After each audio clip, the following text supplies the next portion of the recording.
Halo, selamat sore teman Ayu dimanapun Anda berada. Salam sehat selalu dan salam bahagia untuk kita semua. Sore hari ini saya akan membawakan materi tentang improve your skill. Nah, bagaimana teman-teman menjadi pribadi yang baik dalam mengembangkan karir teman-teman baik di dunia kerja maupun dalam mengembangkan bisnis teman-teman semuanya. Bagaimana kita mencoba untuk meningkatkan skill yang kita punya. Tapi sebelum kita bahas lebih lanjut mengenai improve your skill, mungkin ada yang tahu tentang apa itu skill. Nah, skill sendiri itu adalah sebuah kemampuan untuk melakukan sesuatu. Dalam bahasa Indonesia disebut kemampuan, keterampilan, atau keahlian. Jadi improve your skill adalah bagaimana cara kita meningkatkan kemampuan, keterampilan, atau keahlian yang kita miliki. Apa aja yang menjadi jenis-jenis skill? Nah, jenis-jenis skill itu ada yang namanya hard skill maupun soft skill. Hard skill itu apa? Nah, hard skill itu adalah pengetahuan atau pengalaman yang diperoleh dari pengalaman hidup kita, termasuk karir dan pendidikan yang kita tempuh.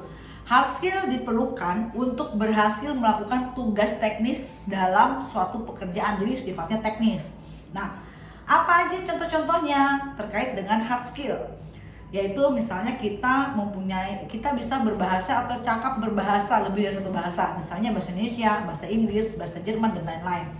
Kemudian manajemen basis data. Jadi bagaimana kita bisa mengkolek data dengan baik, mengumpulkan data dengan baik, kemudian merangkumnya jadi suatu node tertentu sehingga kita mudah dalam mempelajarinya.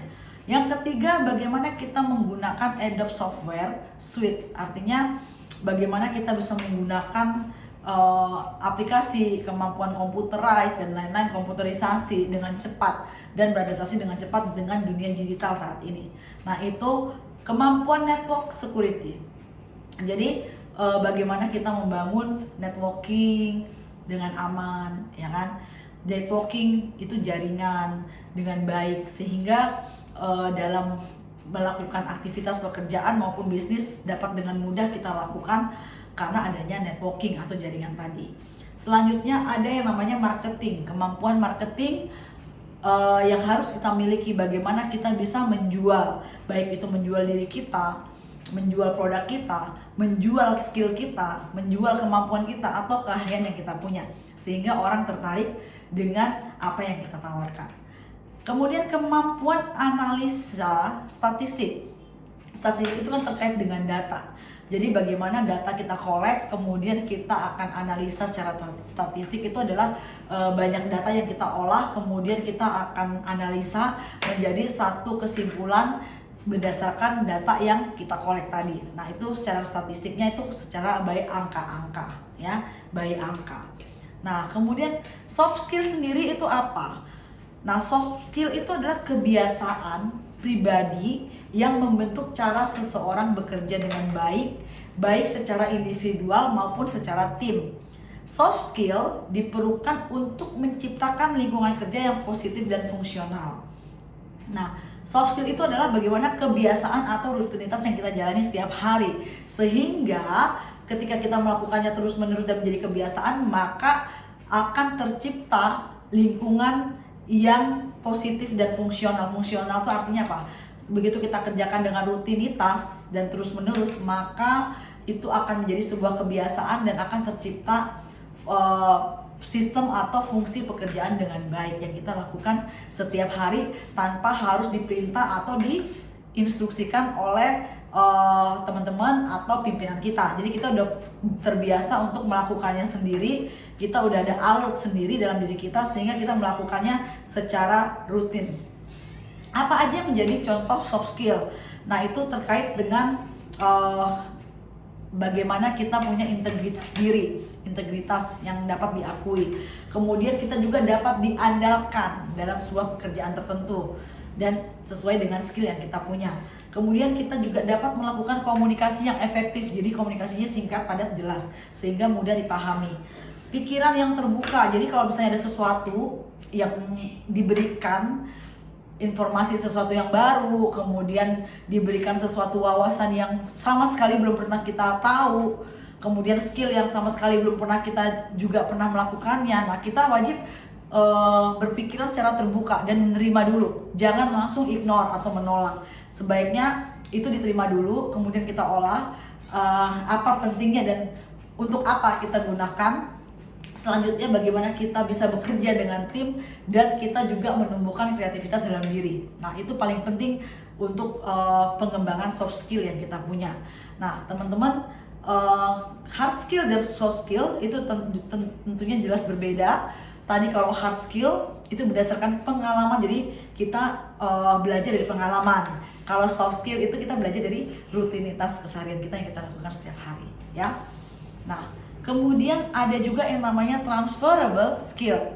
Nah, itu dimana keterampilan yang dapat ditransfer dari satu pekerjaan ke pekerjaan yang lain yang dikenal sebagai keterampilan portable. Jadi gimana teman-teman bisa mentransfer keterampilan yang teman-teman punya, ya kan? Misalnya dari bidang industri tertentu, kemudian teman-teman akan transfer lagi ke bidang industri tertentu dengan skill atau kemampuan yang sama yang diperlukan dalam bidang industri yang lain. Atau enggak kita lakukan improvement apabila misalnya ada hal-hal dari pekerjaan yang lama, kemudian kita lakukan improve untuk di pekerjaan yang baru. Nah, itu biasanya itu akan terjadi transformasi atau transferable skill.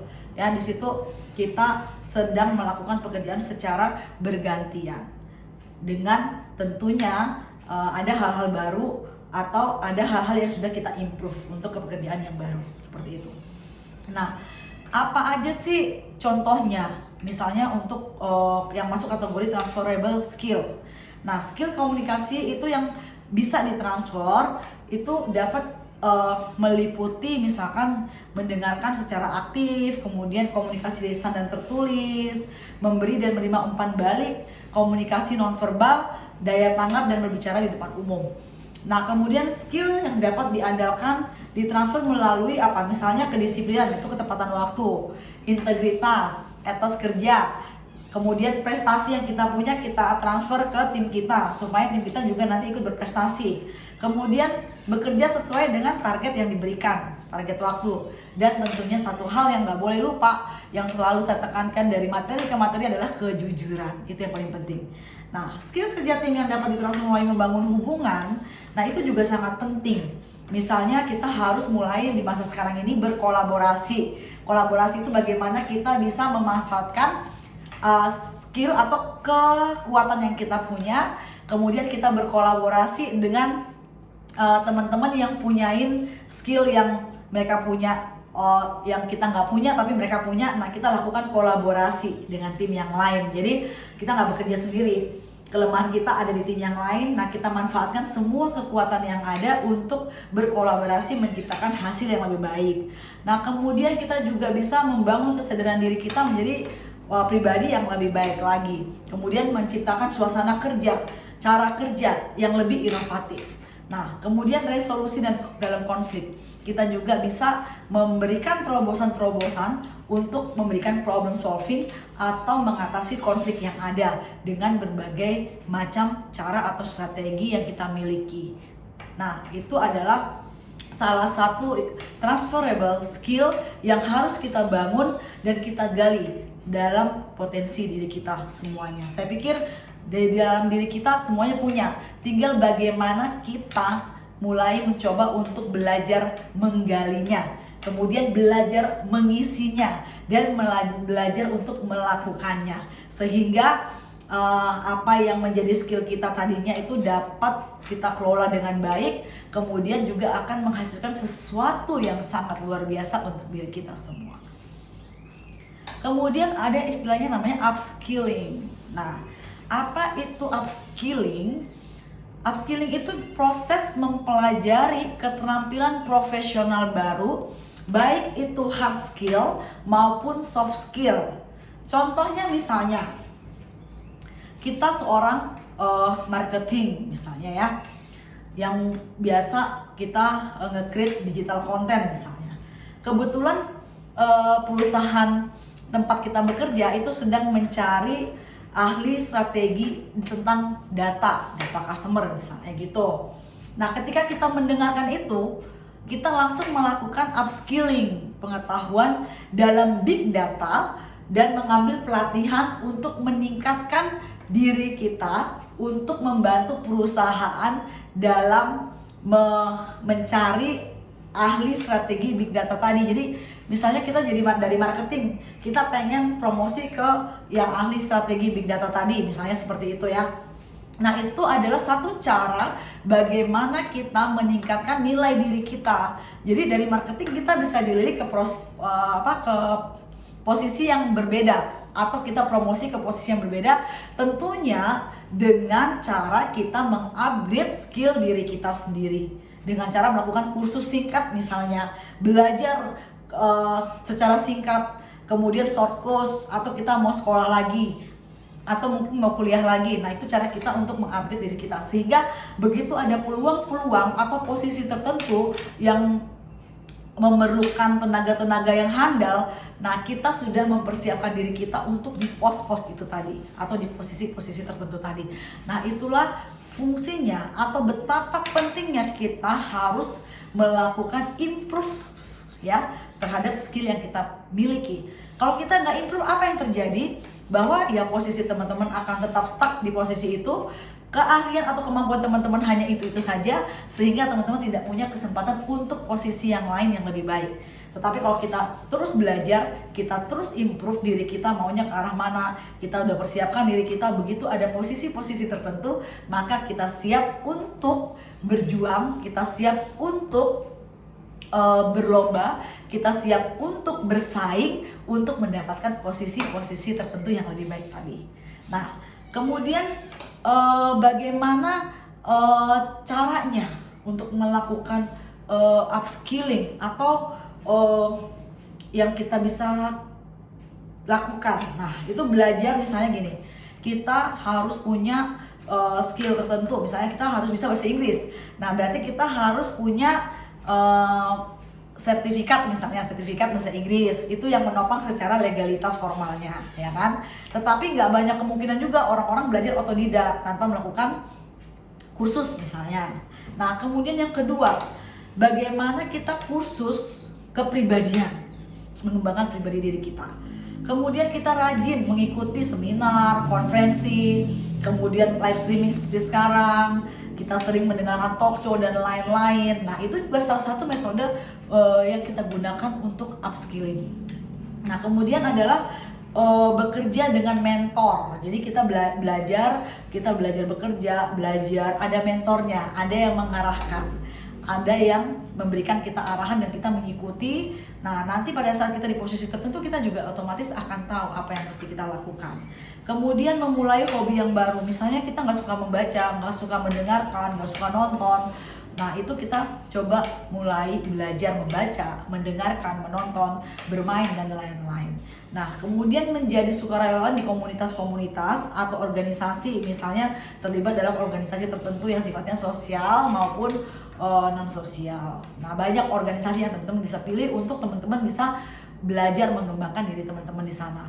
Kemudian membaca jurnal atau situs web yang teman-teman sukai. Nah, itu juga salah satu untuk improve bagaimana kita untuk melakukan upskilling tadi. Jadi upskilling itu adalah mempelajari profesi yang baru yang kita nggak tahu sama sekali sebelumnya, ya.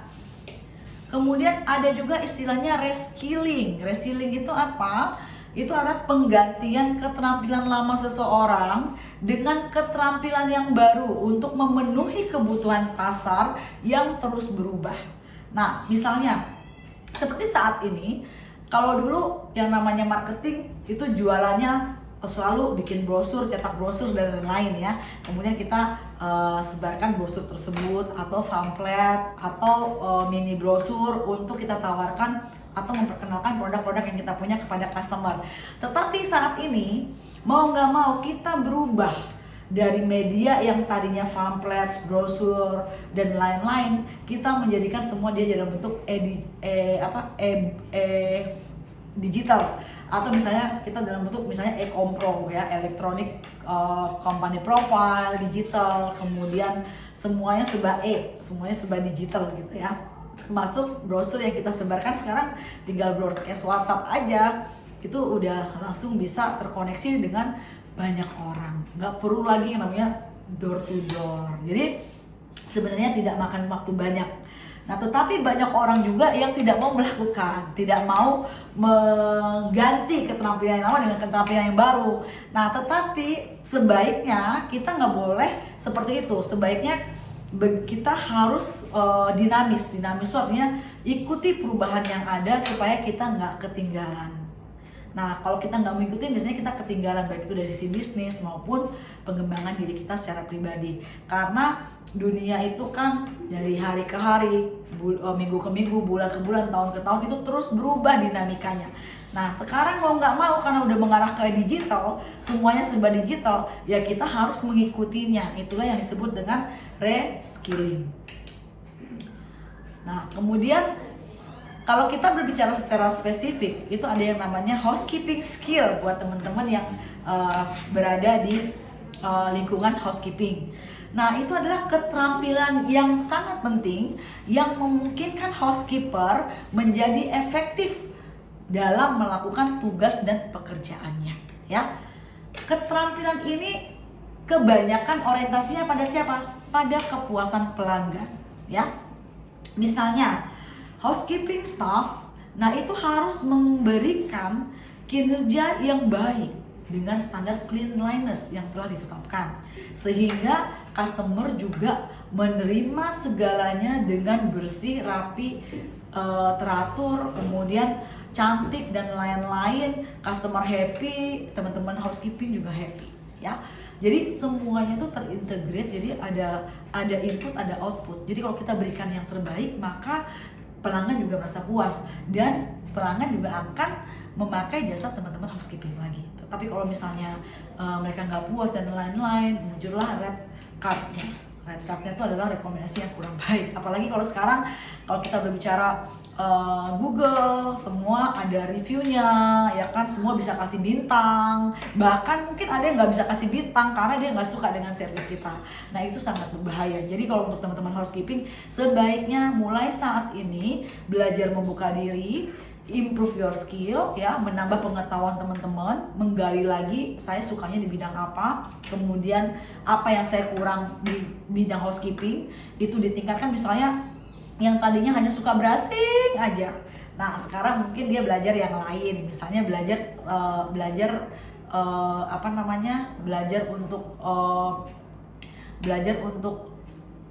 mopping, mop gitu ya, misalnya, terus belajar untuk membersihkan kaca dan lain-lain. Jadi nggak terus melulu di posisi itu aja, ya. Kemudian skill yang harus dimiliki oleh seorang housekeeping staff itu apa? Nah, yang pertama yang harus diperhatikan adalah time management. Nah, manajemen waktu, ya. Di materi saya sebelumnya itu sudah kita ulas terkait dengan manajemen waktu, bagaimana teman-teman membuat schedule, baik itu daily, weekly, monthly, yearly. Nah, day to day-nya seperti apa? Nah, itu sudah kita kupas tuntas di manajemen waktu. Dan untuk e-booknya juga teman-teman bisa dapatkan di Teman Ayu. Nah, teman-teman yang belum mengikuti edisi time management atau manajemen waktu, silakan belajar mundur lagi ke belakang. Tetapi yang sudah, sekarang adalah saatnya kita berbicara terkait dengan bagaimana kita mengembangkan pengetahuan, keahlian, kemampuan yang kita punya untuk bidang-bidang tertentu atau point of view yang lain yang kita perlu kembangkan terhadap diri kita. Nah, kemudian yang kedua, memperhatikan dengan detail, ya, terhadap pekerjaan kita. Cleanliness, kalau housekeeping itu kan cleanliness, standar cleanliness itu tinggi, ya. Misalnya membersihkan debu. Nah, membersihkan debu itu yang benar-benar nggak ada debu yang menempel di meja. Begitu tangan kita cek, nggak ada, misalnya seperti itu. Kemudian membersihkan kaca, berarti kaca itu nggak boleh dibersihkan dengan masih ada garis-garis atau semburat-semburatnya, itu artinya nggak bersih secara standar cleanliness. Nah, itu harus diperhatikan dengan sedetail mungkin supaya hasilnya juga menjadi lebih baik. Nah, kemudian komunikasi skill. Nah, sebagai seorang housekeeper, atau housekeeping staff, itu komunikasi sangat penting bagaimana teman-teman bisa selalu kelihatan bahagia, kemudian ramah, friendly, helpful. Helpful itu bagaimana teman-teman selalu bisa membantu apa yang menjadi kebutuhan customer, ya kan? Misalnya, customer perlu apa, teman-teman dengan cepat tanggap menawarkan jasa kepada mereka untuk membantu memberikan solusinya seperti apa. Nah, itu wajib ya, bagaimana kita caranya berkomunikasi dengan sopan, santun, ramah, ya, kemudian friendly, bersahabat, dan sifatnya selalu ingin membantu. Nah, itu penting banget. Skill yang harus dimiliki oleh seorang housekeeping staff selain itu adalah interpersonal skill, di mana teman-teman itu sering bekerja kan berhadapan langsung dengan customer ya. Nah, kalian teman-teman juga harus bisa memberikan hasil pekerjaan yang baik kepada mereka karena sifatnya langsung touching, bersentuhan dengan customer. Jadi itu nggak bisa main-main. Itu teman-teman harus first impression, first input, first output ya. Jadi kesan pertama, berikan masukan yang pertama yang baik, kemudian hasilnya pun yang baik supaya teman-teman mendapat menimbulkan rasa trust dari customer. Teman-teman dapat dipercaya oleh customer ya, seperti itu. Kemudian yang kedua, flexibility.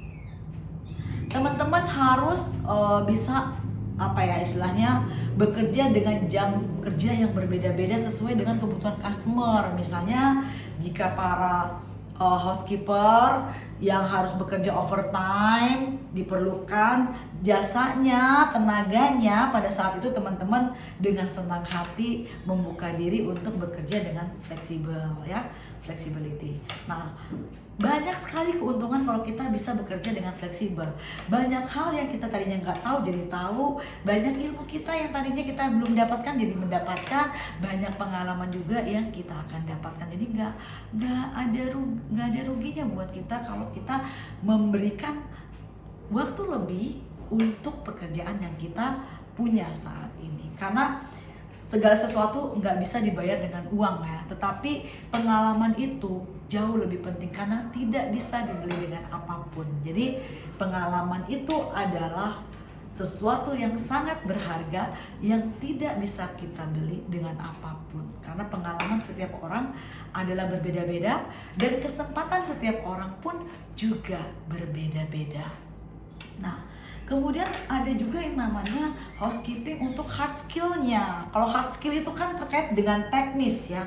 Teknis itu kan kayak misalnya dia bersihin karpet, kemudian nyapu, sweeping, deep cleaning, mopping, window treatment cleaning, vacuuming, dusting, bathroom and bedroom cleaning, infection control, polishing. Nah, itu semuanya sifatnya adalah hard skill yang bisa dipelajarin day to day, yang bisa dilakukan terus menerus secara rutin setiap hari. Semakin sering melakukannya, semakin jago, semakin pintar, semakin banyak gaya yang bisa diterapkan, sehingga itulah seninya dunia hard skill housekeeping ya. Diperlukan jam terbang untuk melakukannya. Nggak bisa orang baru jam terbangnya baru jadi housekeeper terus tiba-tiba kita nuntut dia harus seperti ini seperti itu, nggak bisa. Nah, semua itu butuh proses, butuh jam terbang ya. Segala sesuatunya tidak bisa instan. Kita harus ikuti prosesnya untuk mendapatkan hasil yang baik. Bagaimana caranya improve skill? Nah, bagaimana cara kita improve skill? Yang pertama adalah perbaiki skill kita dulu, ya kan? Bagaimana memperbaiki skill kita? Kita harus tahu kekurangan kita ada di mana. Nah, maka perbaikilah kekurangan itu. Misalnya ternyata kita ini orangnya mager, ya. Maksudnya kalau mau nyapa customer duluan itu ogah-ogahan atau males-malesan misalnya. Atau kita misalnya mau melakukan sesuatu pekerjaan lebih dulu. Misalnya teman-teman yang lain belum mengerjakan, sedangkan kita udah di tempat kerja lebih dulu. Harusnya kan kita melakukan pekerjaan kita lebih dulu. Nah, itu kadang-kadang teman-teman masih lihat kiri kanan. Nah, sebaiknya itu dirubah. Mulai menjadi diri teman-teman sendiri. Begitu udah sampai tempat kerja, kita punya tanggung jawab untuk melakukan aktivitas kita. Mau kita lebih dulu dan sebagainya, itu lebih baik. Karena semakin cepat kita mengerjakan pekerjaan kita akan semakin cepat selesai dan kita dapat memberikan hasil yang terbaik, tidak buru-buru ya. Nah, itu adalah satu perbaikan skill yang kita punya. Yang kedua, housekeeping training. Nah, teman-teman harus wajib mengikuti training-training. Nah, termasuk salah satu yang saya sampaikan ini, live streaming ini juga merupakan training ya. Bagaimana teman-teman bisa mendapatkan wawasan yang lain, cara berpikir yang lain dari yang teman-teman punya sekarang. Sehingga teman-teman dapat terus mengupgrade diri melalui materi-materi teman Ayu yang akan saya sampaikan setiap minggunya seperti apa. Nah, karena ini akan terus berkelanjutan materinya ya. Jadi teman-teman kalau misalnya nggak ngikutin sekali, harus balik mundur ngikutin materi sebelumnya karena ini saling berkaitan materinya.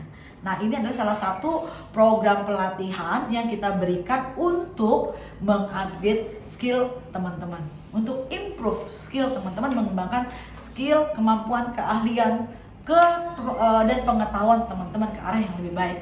Nah, kemudian biasakan diri dengan alat kerja. Nah, kalau teman-teman sebelum menggunakan alat kerja itu harus tahu dulu alat kerja itu dia masuk kategori apa, jenisnya apa, fungsinya apa, cara membersihkannya bagaimana, kemudian setelah menggunakannya itu bagaimana cara merawatnya. Sehingga alat yang menjadi tanggung jawab kita itu tetap dalam genggaman tangan kita, artinya dalam kondisi baik. Kita sayangilah peralatan itu seperti menyayangi diri kita sendiri, karena itu adalah modal utama kita untuk bekerja, seperti layaknya motor yang kita gunakan sehari-hari. Nah, itu wajib kita rawat supaya motor juga sayang sama kita, di tengah jalan kita juga dijaga ya. Yang terakhir adalah komunikasi dengan klien secara reguler. Nah, itu wajib teman-teman harus tahu bagaimana caranya berkomunikasi dengan customer. Apakah customer kita sudah puas dengan pekerjaan kita atau belum? Apakah masih banyak hal yang mengganjal hati customer kita dengan pekerjaan yang kita berikan? Nah, kalau misalnya masih banyak hal yang mengganjal dengan pekerjaan yang kita berikan, berarti kan kita harus berubah. Kita harus memperbaiki diri kita. Kita harus membekali diri kita dengan pengetahuan-pengetahuan yang menopang, kemudian kemampuan, skill yang kita punya kita tambah lagi supaya kita lebih cakap dalam menggunakan alat, misalnya dalam menentukan ini boleh atau enggak, di area ini chemicalnya udah bener yang ini enggak, atau peralatannya udah bener yang ini belum. Nah, itu teman-teman harus paham sehingga meminimais kesalahan ya, mengurangi kesalahan-kesalahan yang terjadi yang bikin customer nggak happy. Itu wajib. Nah, itu semua teman-teman harus melakukan mulai dari sekarang, saat ini juga setelah mengikuti materi teman Ayu, sehingga nantinya teman-teman merasakan ada banyak perbaikan dan perubahan dalam diri teman-teman untuk menjadi teman-teman yang handal dan cakap dalam melakukan pekerjaan sesuai dengan profesi yang teman-teman miliki. Apa aja sih yang menjadi tips-tip ya, kalau kita selalu di akhir sesi saya berikan tip-tipnya, tip-tip bagaimana kita bisa improve skill kita.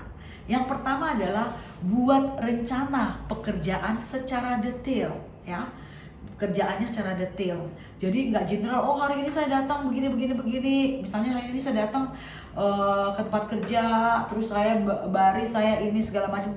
Bikin secara detail sesuai dengan schedule yang saya berikan di manajemen waktu. Itu ada by jam ya, semuanya apa yang dikerjakan, bikin dari sekarang sesuai dengan tip-tip atau langkah-langkah yang udah saya bahas di manajemen waktu sebelumnya.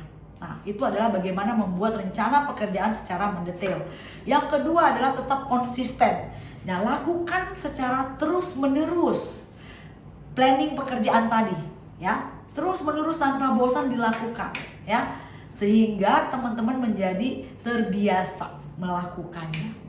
Yang ketiga, bangga dengan pekerjaan yang maksimal. Jadi gini, kenapa bangga? Jadi dalam hati teman-teman harus ada pikiran seperti ini, saya harus memberikan yang terbaik, saya harus bekerja optimal dan maksimal untuk hasil yang terbaik.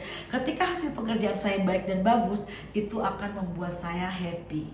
Customer happy, saya pun happy, pimpinan saya juga happy, perusahaan tempat saya bekerja juga happy, sehingga semua hasil outputnya adalah baik, happy, excellent ya.